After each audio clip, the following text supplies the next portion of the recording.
할렐루야. 주님의 이름으로 사랑하고 축복합니다. 이 시간 우리 마음을 모아 주님을 찬양하는 시간을 갖도록 하겠습니다. 함께 부르실 찬양은 은혜로다. 함께 찬양하시겠습니다.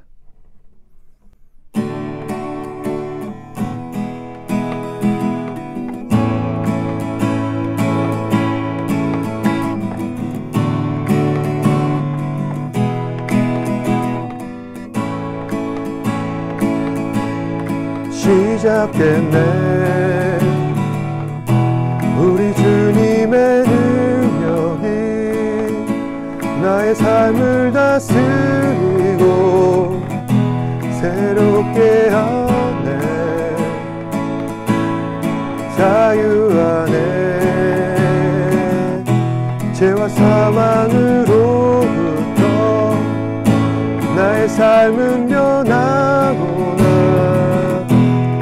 충만하네. 은혜로다. 주의 은혜 한량없는 주의 은혜 은혜로다. 주의 은혜 변함없는 신실하신 주의 은혜. 시작됐네. 우리 주님의 능력이 나의 삶을 다스리고 새롭게 하네. 자유 안에 죄와 사망으로부터 나의 삶은 변하구나. 충만하네. 은혜로다. 주의 은혜 한량없는 주의 은혜 은혜로다. 주의 은혜 변함없는 신실하신 주의 은혜 은혜로다. 주의 은혜 한량없는 주의 은혜 은혜로다. 주의 은혜 변함없는 신실하신 주의 은혜 변함없는 신실하신 주의 은혜 변함없는 신실하신 주의 은혜.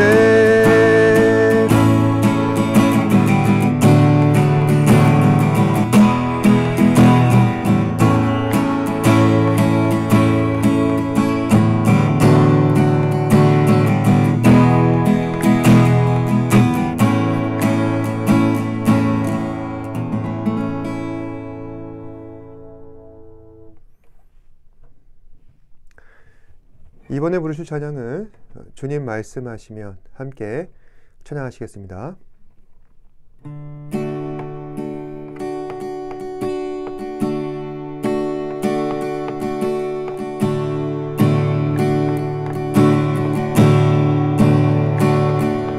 주님 말씀하시면 내가 나가리라.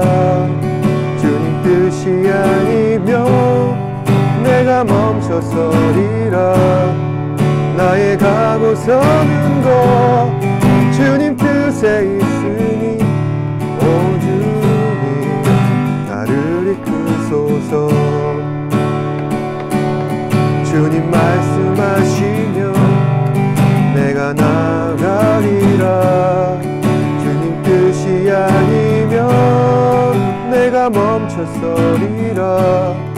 나의 가고 서는 것 주님 뜻에 있으니 오 주님 나를 이끄소서. 뜻하신 그곳에 나 있기 원합니다.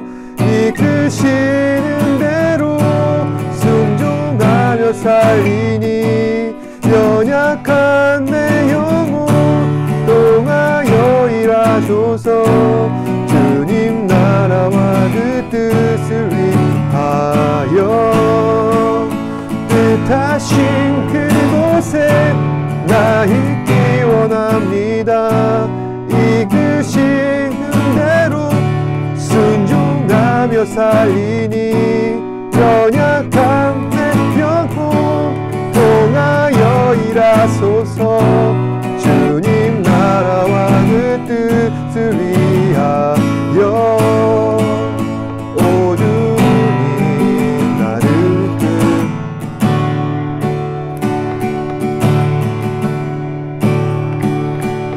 주님 말씀하시면 내가 나아가리라. 주님 뜻이 아니면 내가 멈춰서리라. 나의 가고 서는 것 주님 뜻에 있으니 오 주님 나를 이끄소서. 뜻하신 그곳에 나 있기 원합니다. 이끄시는 대로 순종하며 살리니 연약한 내 영혼 동하여 일하소서. 주님 나라와 그 뜻을 위하여 뜻하신 그곳에 나 있기 원합니다. 이끄시는 대로 순종하며 살리니 연약한 내 영혼 동하여 일하소서. 주님 나라와 그 뜻을 위하여 오 주님 나를 이끄소서. 오 주님 나를 이끄소서. 오 주님 나를 이끄소서.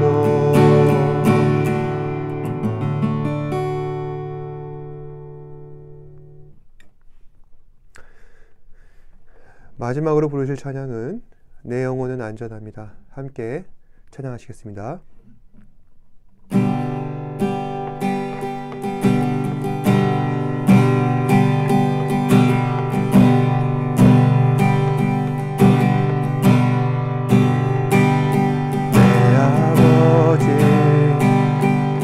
그 안에서 내 영혼은 안전합니다. 주 손길로 내 삶을 안으시니 평강이 나를 덮습니다.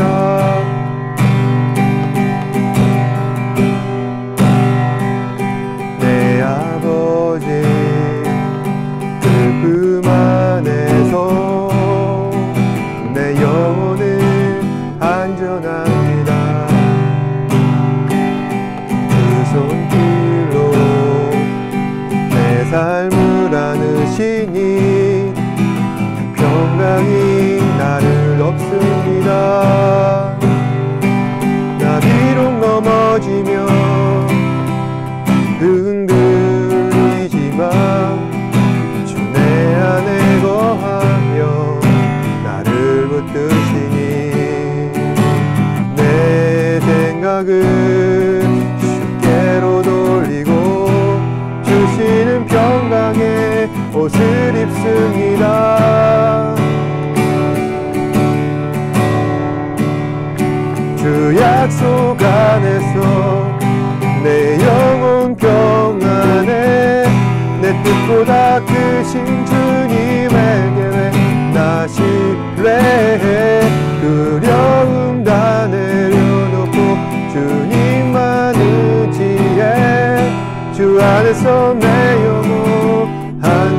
안전합니다.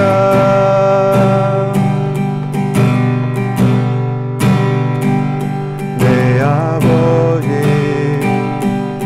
그 안에서 내 영혼은 안전합니다. 그 손길로 내 삶을 안으시니 그 평강이 나를 덮습니다. 나 비록 넘어지면 흔들리지만 자연을 거하며 나를 붙드시니 내 생각을 주께로 돌리고 주시는 평강의 옷을 입습니다. 그 약속 안에서 내 영혼 평안해 내 뜻보다 크신 주님에게 나 신뢰해 두려움 다 내려놓고 주님만 의지해 주 안에서 내 영혼 안전합니다. 주 약속 안에서 내 영혼 평안해 내 뜻보다 크신 주님에게 나 신뢰해 두려움 다 내려놓고 주님만 의지해 주 안에서 내 영혼 안전합니다.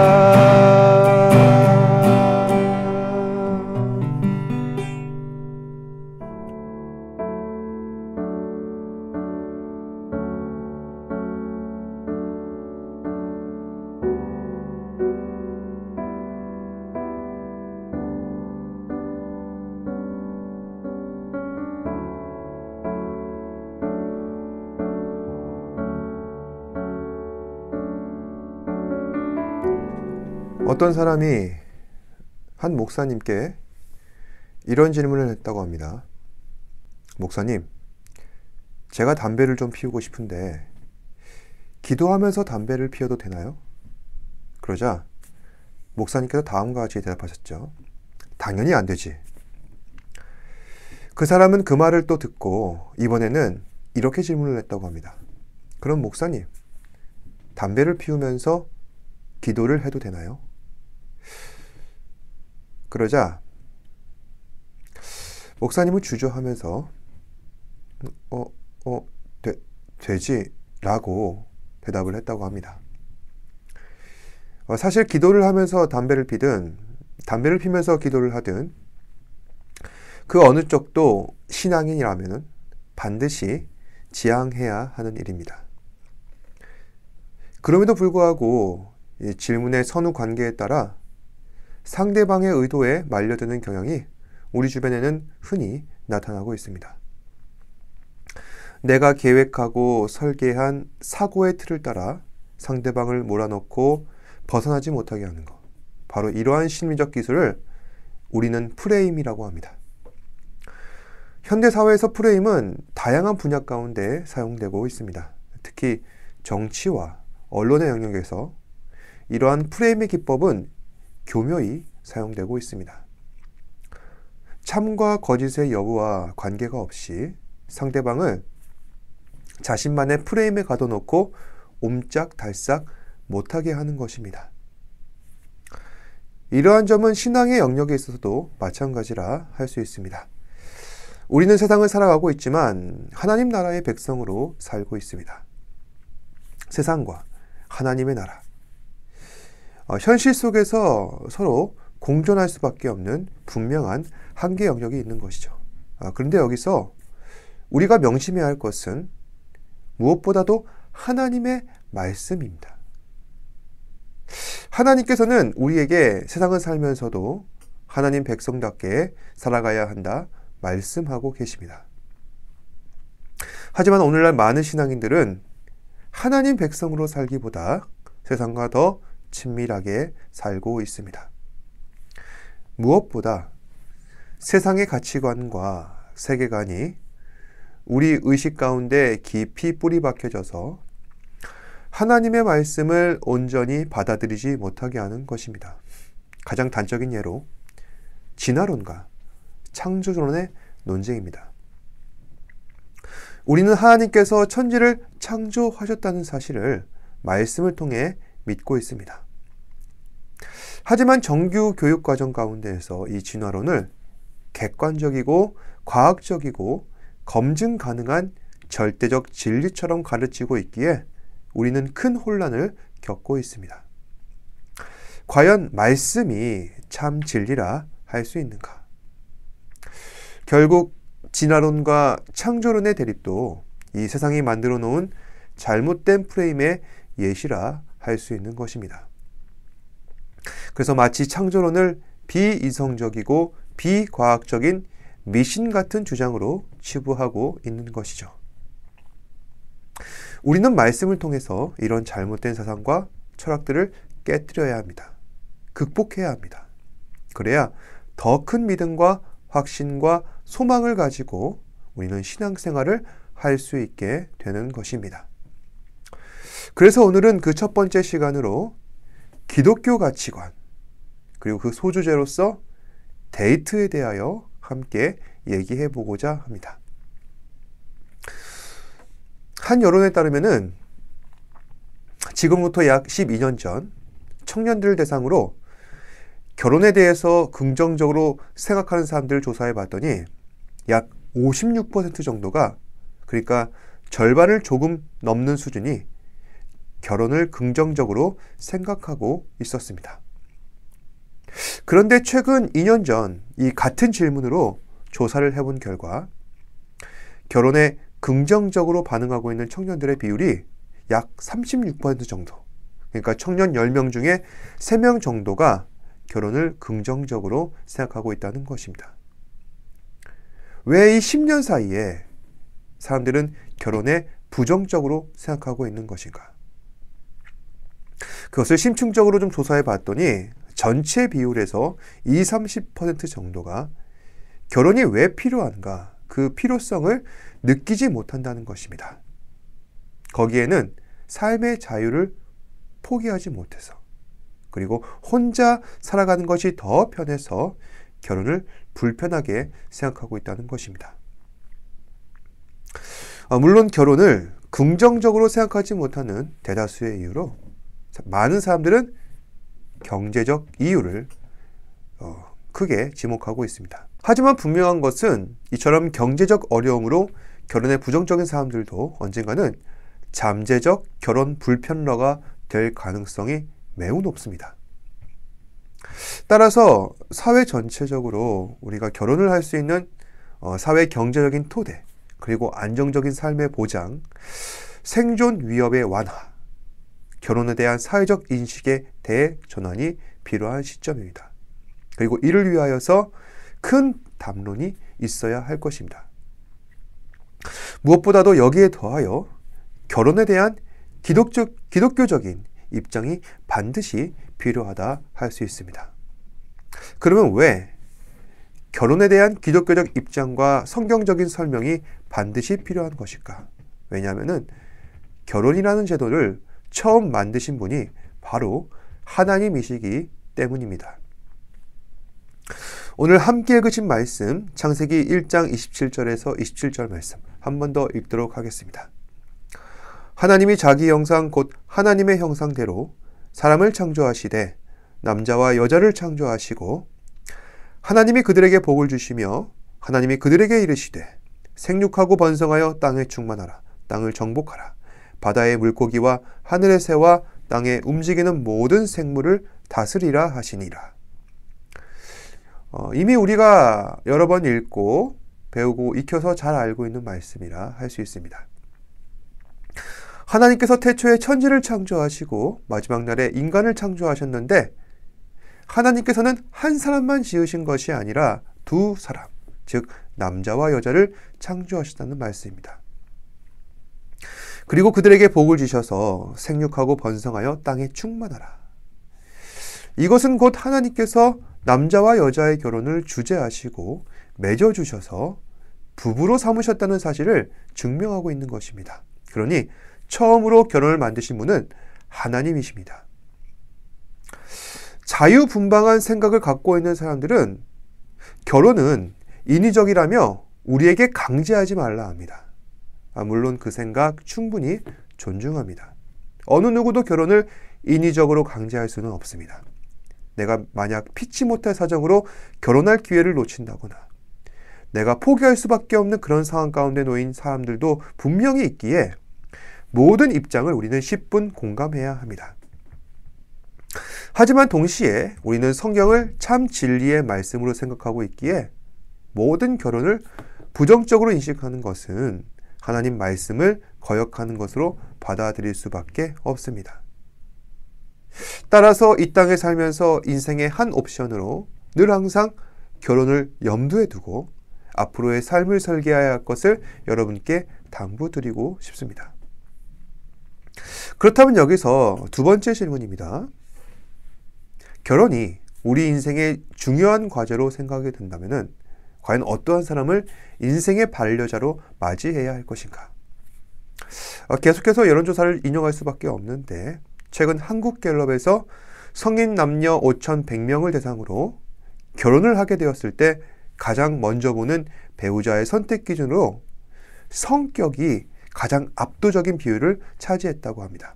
거의 65%에 육박하는데 여기서 한 가지 더 주목할 부분은 해를 거듭할수록 재산과 직업이 결혼의 중요한 조건으로 크게 부각되고 있다는 점입니다.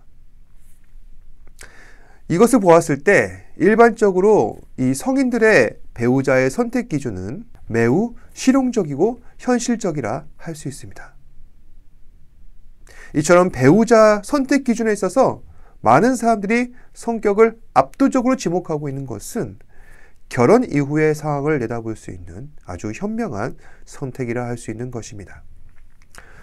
한 통계에 따르면은 성인 남녀 이혼 사유를 조사해 봤는데 전체 이혼의 46% 정도가 성격 차이로 이혼하게 되었다는 조사 결과가 나타났습니다.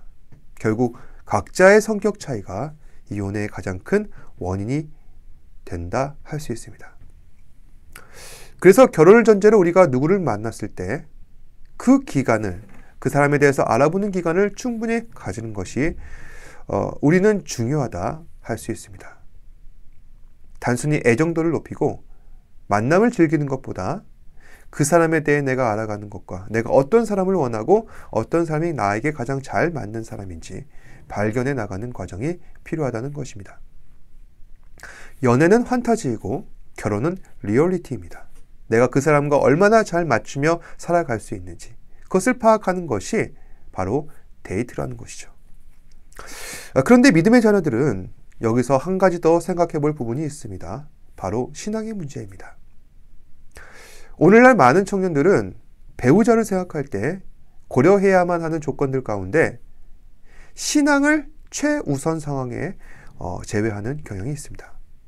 그러니까 내가 믿음이 있어도 좋고 없어도 상관이 없다는 그런 인식을 갖고 있다는 것입니다. 또 믿음의 가정에서 태어난 자녀들을 바라보고 있는 많은 그리스도인들이 자녀의 배우자 문제들을 고려할 때 자녀가 믿지 않는 배우자를 소개하는 경우 나는 좀 못 믿었지만 자식들이 마음에 들어야 하니까 어쩔 수 없이 허락하게 되는 경우들이 많은 것 같습니다. 저는 무엇이 옳고 무엇이 잘못된 것이다. 그걸 지적하기보다 좀 현실적인 문제를 말씀드리겠습니다. 아까도 말씀드렸지만은 결혼에서 가장 깊이 고민해야 할 부분은 성격입니다. 그런데 이 성격이라는 것은 많은 영역을 함축하고 있는 것이죠. 그 중에 하나가 신앙이라는 것입니다. 사람마다 이 신앙심의 정도가 다를 수밖에 없습니다. 어떤 사람은 하나님을 바라볼 때 정말 온전히 바라보고자 하는 사람이 있는가 하면은 어떤 사람은 바라보는 척만 하는 사람들도 있습니다. 그 중에서 또 어떤 사람은 내가 결혼을 위하여서 하나님을 바라보는 척만 하다가 결혼하고 나서는 아예 불신자로 살아가는 사람들도 있습니다. 신앙에 있어서 이 서로 간의 이 균형과 조화가 잘 맞춰지지 않는다면은 그 결혼은 결코 쉽지 않을 가능성이 매우 높습니다. 따라서 믿음을 가진 청년들은 배우자를 선택할 때 내가 과연 이 사람과 조화롭게 하나님을 바라보며 살아갈 수 있는가? 그 점을 깊이 고민하고 배우자를 선택해야 할 것입니다. 창세기 2장 20절에서 24절 말씀입니다. 아담이 모든 가축과 공중의 새와 들의 모든 짐승에게 이름을 주니라. 아담이 돕는 배필이 없으므로 여호와 하나님이 아담을 깊이 잠들게 하시니 잠들매 그가 그 갈빗대 하나를 취하고 살로 대신 채우시고 여호와 하나님이 아담에게서 취하신 그 갈빗대로 여자를 만드시고 그를 아담에게로 끌어오시니 아담이 이르되 이는 내 뼈 중에 뼈요 살 중에 살이라. 이것을 남자에게서 취하였은즉 여자라 부르리라 하니라. 이러므로 남자가 부모를 떠나 그의 아내와 합하여 둘이 한 몸을 이룰지로다. 이 말씀도 너무나 유명한 말씀이죠. 이 말씀에 보시면은 아담에게 배필이 없어 혼자됨을 하나님께서 긍휼히 여기시고 아담의 갈빗대를 취하셔서 흙으로 빚어 여자를 만드신 장면이라 할 수 있습니다. 여기서 우리가 주목할 부분은 아담의 배우자로 하와를 택하신 분이 하나님이시라는 것입니다. 바로 이것이 우리가 배우자를 선택하는 주된 영적 원리가 되어야 한다는 것입니다. 하나님께서 지명하시고 하나님께서 맺어주시고 하나님께서 부부로 삼아주신 마음에 합한 배우자를 선택하여 사랑하는 것이 신앙인에게 있어서 가장 최적의 결혼이라 할 수 있는 것입니다. 말씀을 정리하겠습니다. 우리가 살아가는 세상은 모든 것이 쉽고 가볍습니다. 금사빠라는 말이 생겨나게 된 배경도 이와 전혀 무관하지 않을 것입니다. 물론 모든 사람들이 쉽게 사랑하고 쉽게 헤어지는 그런 만남으로 세상을 살지는 않을 것입니다. 하지만 사람이 사람을 믿지 못하여 더 이상 우리가 사랑을 하지 못하는 사랑 없는 세상에 염증을 느끼게 된 것도 우리는 부인할 수가 없는 사실이라 할 수 있습니다. 그것이 나 혼자 산다 같은 이 TV 프로그램이 인기를 끌게 된 이유라 할 수 있을 것입니다. 함께하는 행복을 느끼지 못하게 된다면 차라리 나 혼자라도 소확행을 누리며 살아가자. 하나님께서는 이 외로운 세상 속에 진정한 사랑을 찾지 못하여 방황하고 있는 수많은 사람들 향해 긍휼의 마음과 깊은 연민을 갖고 계십니다. 그 외로운 마음을 헤아리시고 하나님의 때에 나와 마음이 가장 잘 맞는 또 하나의 갈빗대를 예비하고 계십니다. 지금도 우리는 그 갈빗대를 찾아가는 과정을 힘들게 더듬질하며 살고 있습니다. 이 험난한 세상 속에서 정말 이 사람이 나의 인연이라 믿고 있는 이러한 다양한 만남과 상황 속에서 우리는 힘겹게 더듬질하고 있는 것입니다. 그런데 그보다 더 확실하고 간단 명료한 방법이 우리에게 있습니다. 하나님을 바라보는 것입니다. 그 믿음 안에서 내게 주어진 인생, 하나님 바라보며 살아가는 것입니다. 하나님 바라보다 보면은 어디선가 그 옆에서 나와 똑같이 하나님을 바라보는 또 다른 갈빗대를 발견하실 수 있을 겁니다. 세상은 결혼의 가장 중요한 조건으로 성격을 지목합니다. 그런데 예수 안에 있는 우리에게 있어 결혼의 가장 최우선 조건은 신앙입니다. 언젠가 여러분들도 저와의 이 부족한 말씀에 함께 공감해 주셨으면 좋겠습니다. 그래서 하나님 바라보며 주어진 인생 속에서 열심히 살아가는 가운데 나와 같은 시선으로 하나님 바라보는 또 다른 갈빗대를 만나시길 주님의 이름으로 축복합니다. 기도하겠습니다. 사랑과 은혜가 충만하신 아버지 하나님, 오늘 우리에게 주신 말씀 기억하며 주께서 예비하신 또 다른 배필, 믿음의 배우자, 지금도 어디선가 하나님 바라보며 살 것을 믿습니다. 세상은 그 믿음의 배필을 찾지 못하여 때로는 나 혼자 살고 또 어떤 사람들은 그 사람을 찾지 못한 채 가벼운 만남만을 계속하며 금사빠의 인생을 살아가고 있습니다. 주께서 우리에게 주신 믿음을 따라 사람을 보는 관점을 새롭게 정립하게 하시고 또 그 사람을 바라볼 때 육신이나 또 다른 외적인 부분을 바라보는 것이 아니라 믿음의 관점에서 하나님 바라보는, 그래서 함께 하나님을 바라보며 살아갈 수 있는 믿음의 갈빗대를 우리에게 허락하여 주옵소서. 그래야 해서 하나님의 때에 그 사람을 만나게 하시고 하나님의 때에 그 사람과 함께 주님을 바라보며 하나님의 나라를 구하며 함께 세워져 나아갈 수 있는 우리 믿음의 청년들 되게 하여 주옵소서. 모든 것에 감사드리며 예수님 이름으로 기도합니다. 아멘. 하늘에 계신 우리 아버지여, 이름이 거룩히 여김을 받으시오며 나라가 임하시오며 뜻이 하늘에서 이루어진 것 같이 땅에서도 이루어지이다. 오늘 우리에게 일용할 양식을 주시었고 우리가 우리에게 죄 지은 자를 사하여 준 것 같이 우리 죄를 사하여 주시었고 우리를 시험에 들게 하지 마시옵고 다만 악에서 구하시옵소서. 나라와 권세와 영광이 아버지께 영원히 있사옵나이다. 아멘. 힘을 내요 당신에게